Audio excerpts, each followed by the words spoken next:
Okay, let's start the class. So we are doing the past papers of trigonometric graph.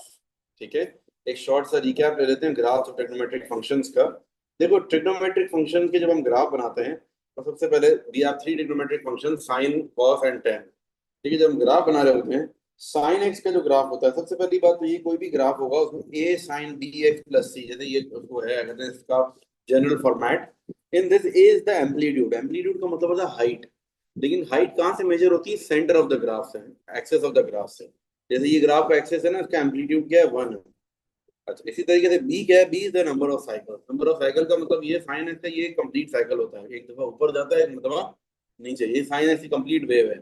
अब अगर मैं कहूंगा number of cycle, जैसे sign 2x होगा, तो क्या होगा? ये 360 डिग्रीज के अंदर 2 मरतबा साइकिल घूम जाएगा, 2 साइकिल्स हो गई है। और c is the axis of the graph, कि ग्राफ का ये बिल्कुल सेंटर पॉइंट, सेंटर लाइन क्या है, this is the axis of the graph. अगर हम आगे चलते हैं, जैसे ये है 3 sin 2x + 1, तो इसका जो एक्सेस होगा वो क्या होगा? 1 है, 1 एक्सेस है। इसकी जो एम्पलीट्यूड है वो क्या है? 3 है। कैसे पता चला? ये एक्सेस से लेकर ऊपर तक जाओ तो कितना फासला है? 3 स्टेप्स का। एक्सेस से लेकर मिनिमम पॉइंट तक जाओ, ये भी 3 है। तो amplitude is the height, maximum point और minimum point from the axis of the graph. Axis का दूसरा नाम मीन लाइन भी कह सकते हैं, बिल्कुल सेंटर वाली जो लाइन है, एवरेज लाइन। ठीक है। अच्छा, इसके बाद जो है कहते हैं थर्ड है ये +1, ये 2 is the number of cycles, 2 cycle आ गए। साइन का एक ये साइकिल है पूरा, साइन एक और साइकिल है। ठीक है, ये साइन का पूरा साइकिल है। अच्छा भाई, कॉस का क्या होता है? कॉस का जो साइकिल है वही है। कॉस में क्या होता है? कॉस में वी शेप बनता है। ठीक है, कॉस में वी शेप बनता है। ठीक है, अब ये जो है ना, क्या कहते हैं, इस तरीके से चलता है। अगर यही 3 cos 2x + 1 होगा तो इसका भी क्या होगा? एक्सेस 1 हो जाएगा। ये देखो, इसका भी जो है ना एक्सेस 1 हो जाएगा। और लेकिन नंबर ऑफ साइकिल्स कितने होंगे? नंबर ऑफ साइकिल्स 2 होंगे इसके भी। हाँ। और एम्पलीट्यूड क्या है इसका? एम्पलीट्यूड 3 है। इसकी 1 बेस लाइन है। देखो ना, ये एम्पलीट्यूड से नीचे जाएंगे तो कितने स्टेप नीचे जा रहा है? 3 स्टेप्स। और एम्पलीट्यूड से अगर ऊपर जाए तो ऊपर भी कितने? मैक्सिमम है 3 स्टेप। ये एम्पलीट्यूड, ये मतलब वो है, एक्सेस से ऊपर भी 3 स्टेप, नीचे भी 3 स्टेप्स। अब आ जाते हैं 10x पर। 10x के ग्राफ का मसला ये है, अच्छा साइन और कॉस का जो ग्राफ होता है ना, अच्छा हर ग्राफ से पहले हम टेबल बनाते हैं।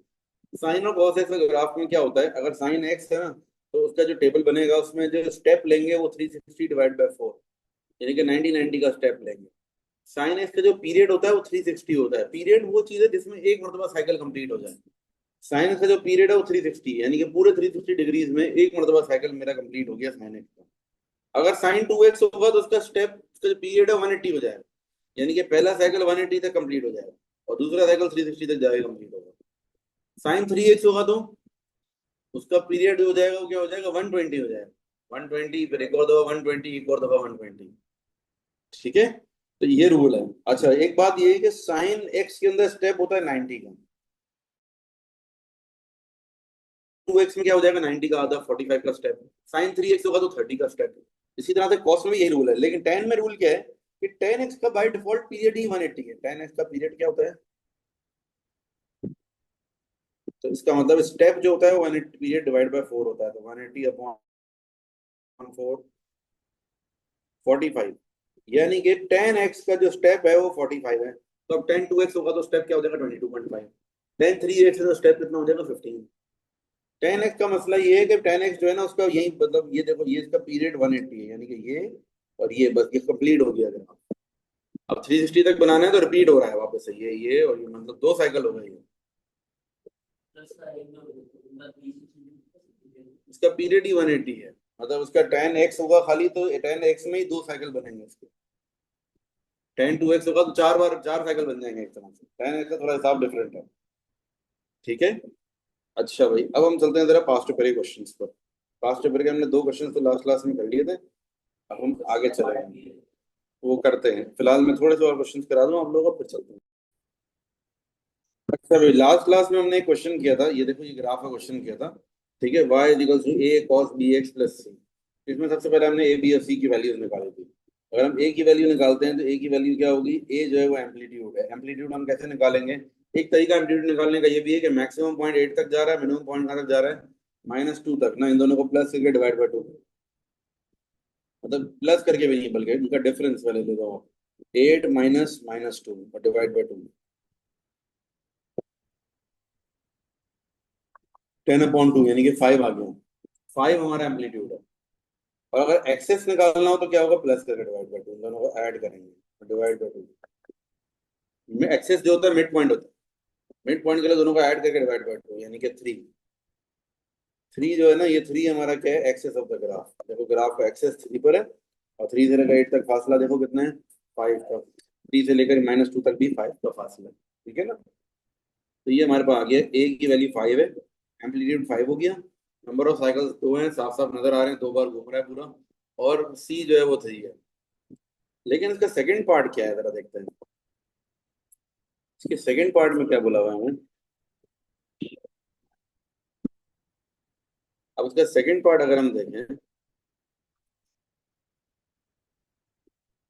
इसके सेकंड पार्ट में अगर देखो, आपको क्या बताया हुआ है, for these values of A B and C, for these values of A B and C, ये आपको बताना है।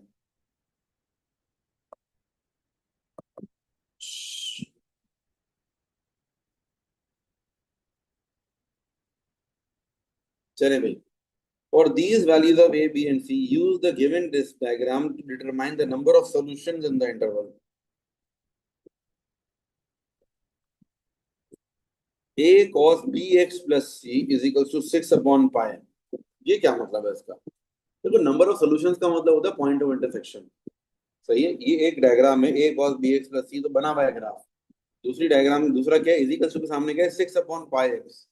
ये इक्वेशन है, y इज इक्वल्स टू, ये स्ट्रेट लाइन इक्वेशन है, 6 अपॉन पाई एक्स। 6 अपॉन पाई ग्रेडियंट हो गया।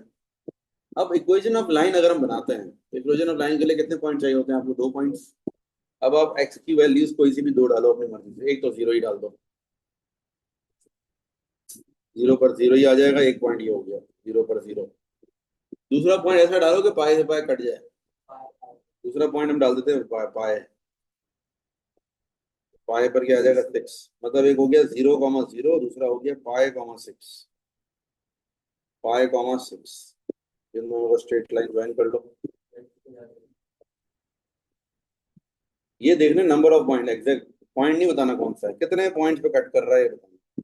1 2 और 3, कितने हो गए आपके, 3 points.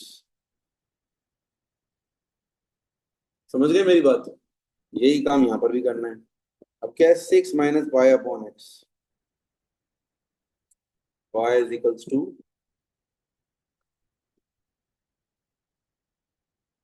6 minus pi upon x, sorry 6 minus 6 upon pi x. Again वही एक 0 डालो, तो पूरा 0 ही हो गया ना, तो ये हो जाएगा 6 हो जाएगा ना आंसर। तो ये हो जाएगा 0,6, एक पॉइंट हो गया। फिर पाई डालो, पाई से पाई कट गया 0, तो यानी कि पाई,0। भाई इक्वेशन जब भी बनानी होती है एक स्ट्रेट लाइन की, ग्राफ्स और फंक्शन कोऑर्डिनेट ज्योमेट्री थोड़ा सा याद करो। अगर आपको स्केचिंग आ गई, बोला कि भाई ये इक्वेशन दी हुई है, इसकी लाइन बना के दो। लाइन बनाने के लिए तो ग्राफ चाहिए, टेबल चाहिए ना, समझो ये टेबल बना लिया आपने, आपने टेबल बना लिया, आपने डाला एक्स की वैल्यू, वाई एक्स की वैल्यू आपने डाली, फॉर एग्जांपल एक्स की वैल्यू आपने 0 डाली, तो आंसर क्या है आपके पास, 6। तो एक्स की वैल्यू पाई डाली, तो आंसर आ गया 0। 2 पॉइंट प्लॉट कर लो। देखो जरा, ये मैं कलर चेंज कर लेता हूँ थोड़ा सा। 0 पर आ रहा है 6 और पाई पर आ रहा है 0, इन दोनों को ज्वाइन कर लिया। एक पॉइंट ये आ गया, एक पॉइंट ये आ गया। कितने पॉइंट, अगर नंबर ऑफ पॉइंट पूछे इसने आपसे, तो determine the number of solutions. 2 points या फिर 2 सॉल्यूशंस, 3 सॉल्यूशंस।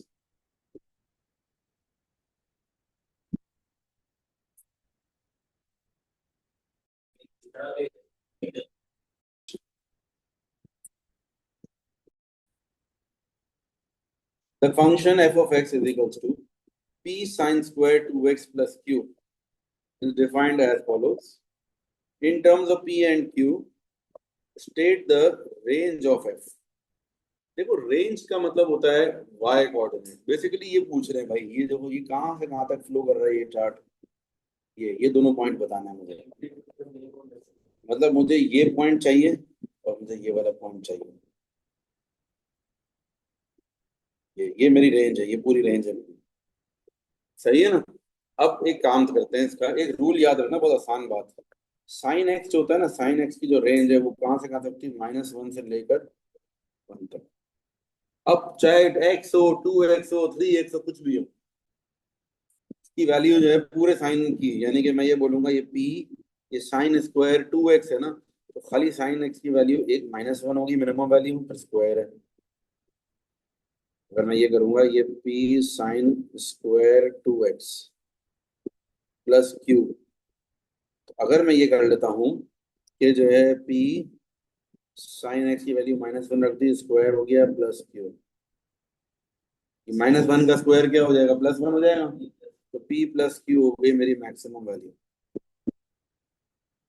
मेरी मैक्सिमम वैल्यू, क्यों मैक्सिमम वैल्यू पता है, आप लोग बोलेंगे सर ये तो मिनिमम है, लेकिन वो स्क्वायर होके क्या हो रहा है, प्लस हो रहा है ना यार, इस वजह से ही मैक्सिमम वैल्यू हो गई। अच्छा, ऑन द अदर एंड अगर मैं ये करता हूँ p वापस से 1 रखूँ, तो 1 पे भी यही आ रहा है, 1 पर भी यही आ रहा है, तो इसीलिए मिडिल वाली जीरो वाली वैल्यू रखनी पड़ेगी। अगर मैं आपको ये बताऊं, चलो एक और बार बात बता देता हूँ मैं। बात ये, अगर साइन एक्स हो या फिर कॉस एक्स हो, इनकी मिनिमम और मैक्सिमम वैल्यूज क्या होती हैं, इनकी जो है मिनिमम वैल्यू क्या होती है, -1, और मैक्सिमम वैल्यू क्या होती है, 1। लेकिन अगर साइन स्क्वायर एक्स हो, तो उसकी मिनिमम वैल्यू 0 होती है और मैक्सिमम 1 होती है, तो नेगेटिव में तो जाएगा नहीं। और अगर कॉस स्क्वायर एक्स हो, उसका भी यही रूल है, मिनिमम वैल्यू क्या होती है, 0, और मैक्सिमम वैल्यू क्या होगी, 1। आप लोग मेरी बात समझ रहे हैं कि भाई साइन, अगर खाली साइन है तो मिनिमम वैल्यू -1 तक जाएगी, लेकिन साइन स्क्वायर है तो माइनस वाली वैल्यू तो लेने का कोई फायदा ही नहीं है, वो तो स्क्वायर होकर प्लस में चली जाएंगी, तो इसलिए साइन स्क्वायर है तो उसकी मिनिमम वैल्यू 0 पे रोक देंगे। ठीक है, साइन स्क्वायर की मिनिमम वैल्यू 0 पे रुक जाएगी और मैक्सिमम वैल्यू 1 तक जाएगी। अब जरा देखते हैं इस सवाल में ना, यानी कि मैं इसको नीचे कर लेता हूँ, नीचे कर लेते हैं इसको।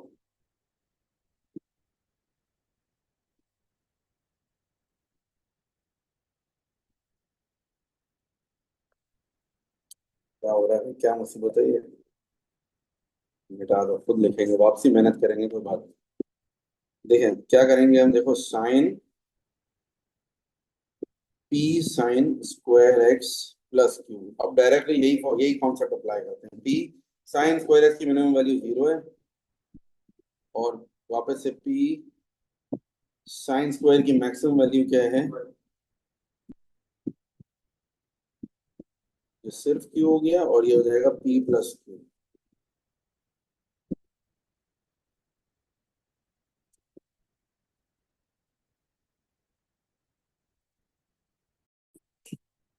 ठीक है, ये तो आ गया हमारा फर्स्ट, रेंज आ गई हमारी, यानी कि रेंज हमारी क्या होगी, ये एफ ऑफ एक्स बीच में डाल देंगे, ये रेंज लिखनी है ना, ऐसे लिखेंगे, ये मिनिमम वैल्यू क्या है, क्यू है, और मैक्सिमम वैल्यू क्या है, पी प्लस क्यू।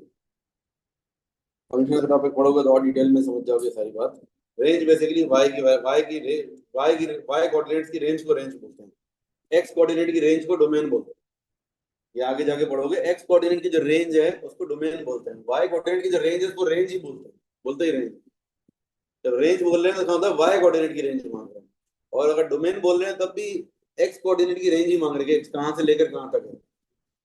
थोड़ी मैथ्स, इंग्लिश मैथ्स थोड़ी अलग है यहाँ पर। ठीक है, अच्छा भाई, अब चलते हैं आगे। F of x is equals to p plus q, state the number of solution to the following question.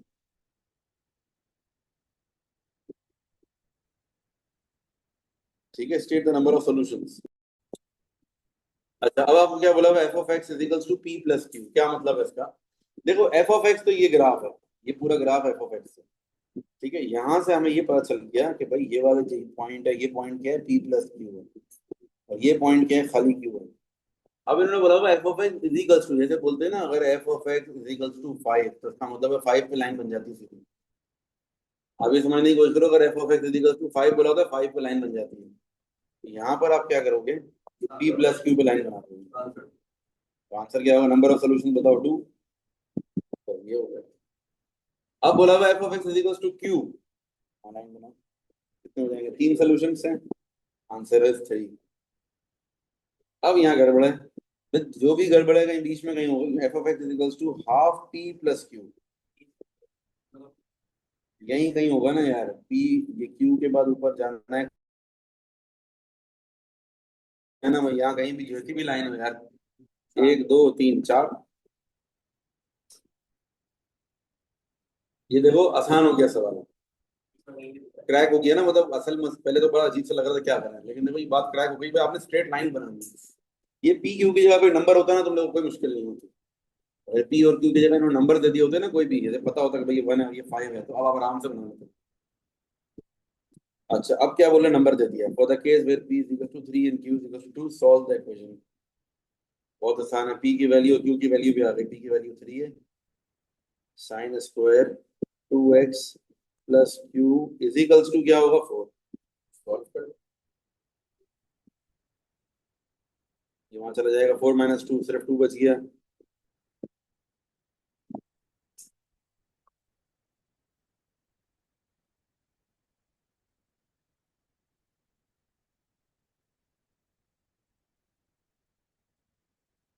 ठीक है,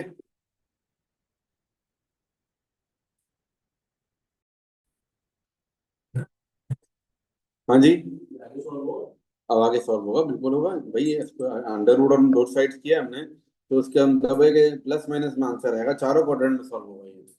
डेसिमल में करो क्या आ रहा है,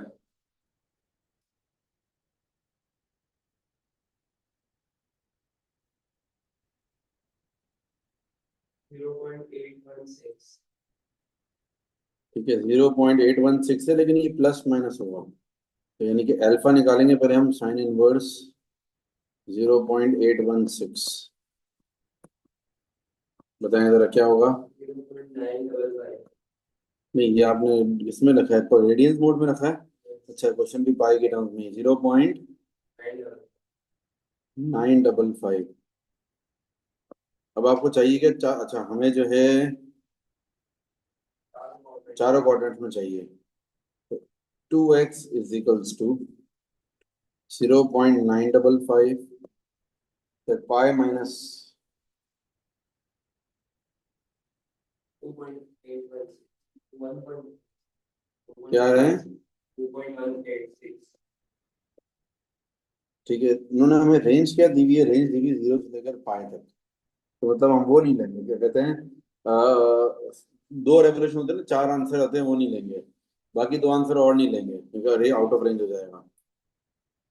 अब लोग मेरी बात समझ रहे हैं, 10x वही रूल क्या होता है, अगर 2x होता है तो 4 आंसर होते हैं ना, तो ये पहले 2 आंसर आ गए, उसूलन तो क्या है, इन दोनों आंसर में 360 ऐड होना चाहिए, और फिर उसके बाद डिवाइड बाय 2, 360 का मतलब 2 पाए, लेकिन बात ये है कि मैं डिवाइड बाय 2 करने के बावजूद ये आउट ऑफ रेंज हो जाएंगे। अभी तो ये विद इन रेंज है, क्योंकि ये अभी ये डिवाइड बाय 2 होगा तो रेंज में आ जाएगा, ये फर्स्ट क्वाड्रेंट में आ गया, वैसे चारों क्वाड्रेंट में तो लेने ही, बल्कि 4 आंसर तो आएंगे ही, 8 नहीं आएंगे, ये मैं कह रहा हूँ। अब लोग मेरी बात समझे, प्लस माइनस की वजह से चारों क्वाड्रेंट में आएगा, लेकिन 2x की वजह से क्या होना चाहिए, 2 रेवोल्यूशंस, कि हर एक का जो है वो तो फिर आउट ऑफ रेंज चले जाएंगे, वो रेंज हमारे पास छोटी है, अगर ये 0 से 2 पाई तक रेंज होती ना तो 8 आंसर आता है। इसकी वजह क्या है, क्योंकि डिवाइड बाय 2 होने के बाद वापस से रेंज के अंदर आ जाता है ना वो। आप लोग नहीं समझे मेरे साथ, मेरी बात जरा समझने की कोशिश करें। भाई देखो हमारे क्यू के जो है ना, क्या कहते हैं, ये क्या है, रेंज इस वक्त हमारी 0 से लेकर पाई तक, और क्वेश्चन में क्या है 2x है, उसको डबल कर दो रेंज को, 0 से लेकर पाई की बजाय 0 से लेकर बस 2 पाई तक जाना है, 2 पाई से आगे नहीं जाना। बस ये वाले चारों आंसर तो आएंगे, थर्ड और फोर्थ, लेकिन उसके बाद फिर मजीद सेकंड रेवोल्यूशन में क्या होगा कि हर आंसर में 2 पाई ऐड हो, वो निकल जाएगा हमारे रेंज से बाहर। 0.955, ये क्या है आपका, क्या कहते हैं, 180 प्लस मतलब पाई प्लस 0.955, 4.1 ही कर लेते हैं, 096 है ना, 4.1 हो गया,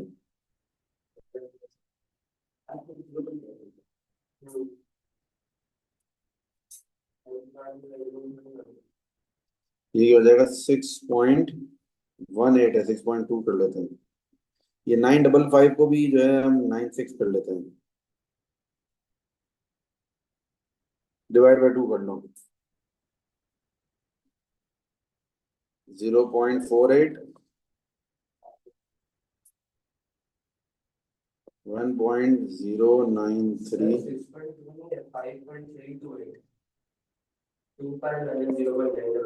क्या आ रहा है? 5.3283 हो गया, यानी कि डिवाइड बाय 2 कर लो। 2.0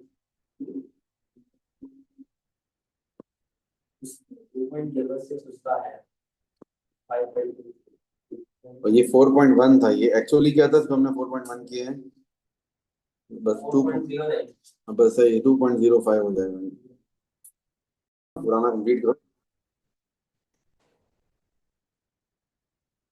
चलो, a curve has the equation y is equals to 3 cos 2x plus 2. State the greatest and least values of y. ठीक है, ग्रेटेस्ट और लीस्ट वैल्यू देखो, cos x है, अगेन वही बात, cos x की ग्रेटेस्ट वैल्यू क्या होती है? 1, और लीस्ट वैल्यू -1। ठीक है, तो आप क्या करोगे? y इज इक्वल्स टू 3 और यहाँ पर आ जाएगा 1 प्लस 2, फिर y इज इक्वल्स टू 3 और -1 प्लस 2, 3 प्लस 2 5, कुछ भी हो, स्क्वायर नहीं होना चाहिए बस। स्क्वायर का अलग रूल है, cos x हो, 2x हो, 3x हो, कुछ भी हो, मैक्सिमम वैल्यू 1, मिनिमम वैल्यू -1। हाँ, साइन और cos का सेम रूल है। 10 का नहीं, कुछ भी अनलिमिटेड है, 10 की रेंज निकालने को आएगी नहीं। 10 का जो है ना, मैक्सिमम पॉइंट भी नहीं निकल सकता, मिनिमम भी नहीं निकल सकता, अनफाइनाइट है दोनों तरफ, दोनों तरफ इनफाइनाइट है ना, इस वजह से 10 का आता ही नहीं है। सही है, और साइन में भी, साइन कॉस में क्या होता है? 1 और -1, लेकिन अगर स्क्वायर होगा तो 1 और 0। तो ये क्या हो जाएगा? -3 प्लस 2 -1। ठीक है, ये आ गई आपकी मैक्सिमम और लीस्ट वैल्यूज। बस पार्ट ए हो गया। पार्ट बी देखते हैं, स्केच द ग्राफ। अब ग्राफ के लिए आप टेबल बनाओगे और सॉल्व कर लोगे। वैसे मैं अगर बगैर टेबल के सॉल्व करके दिखाऊं तो अंदाजे से, स्केच है ना यार, तो उसका मतलब है ये क्या होगा? एक्सेस क्या होगा? 2 होगा इसका, ये 2 एक्सेस हो गया इसका। एम्पलीट्यूड क्या है? 3 है, मतलब ये आ जाएगा 5 पर, -1 पर। ऐसा ग्राफ होता है ना, तो 2x है, 2 बार घुमा दो। और ये सब वैल्यू डालने की जरूरत डालने की ये भी लिख, जो मैंने ये लिखी ना स्केच का मतलब है, ये भी लिखने की जरूरत नहीं है। शेप देखना देखना चाह रहा है वो आपका। ऐसे कॉस्ट का ग्राफ थोड़ा सा मुश्किल से बनता है। तो ना बस वी शेप है ना, 2 बार वी शेप बनाना है बस आपने। ये आपने लिख दिया, यहाँ ज्यादा होता है, यहाँ पे लिख दिया 2 पाई, यहाँ लिख दिया पाई, पता चल गया भाई पाई, तब एक रेवोल्यूशन कंप्लीट हो गया। और ये डॉटेड लाइन बना दो, उससे ये भी शो हो जाएगा कि इसका जो है बीच में एक्सेस है। कर दो, थोड़ा सा बेहतर है, कुछ कर लो। वैसे तो कुछ भी ना करो तो भी चलेगा, ये स्केच है। ठीक है, लेकिन बात यही है कि गलती हो जाएगी तुम लोगों से, गलती ना हो इस वजह से मैं कह रहा हूँ। लेकिन इतना ख्याल रखना, देखो कि नीचे की तरफ कम होना चाहिए, ऊपर की तरफ ज्यादा होना चाहिए। क्योंकि ये देखो, ये क्या है? ये -2 है, -1 है, सॉरी ना, ये 5 है, तो नीचे थोड़ा कम हो, ऊपर थोड़ा ज्यादा। और ये 2 है, ये लिख दो तो अच्छा ही है ना यार, इसे अपने लिए आसानी हो जाती है। और सब निकला हुआ ही है ना ऑलरेडी, ठीक से निकला हुआ ही है। अब देखो अगले पार्ट में ये सब काम आएगा। By considering the straight line y is equals to kx, state the number of solution. अब ये क्या है? kx, हाँ, y is equals to -3x। वही बात है, -3x, इसका मतलब क्या है? अगर मैं 1.0 डालूं तो 0 पर तो 0 ही आएगा, दिमाग में ही कर लिया हमने। अगर हम डालते हैं कोई और नंबर, लेट से पाई डालें, -3 पाई, बहुत ज्यादा नेगेटिव वैल्यू हो जाएगी। 0 पर तो 0 है।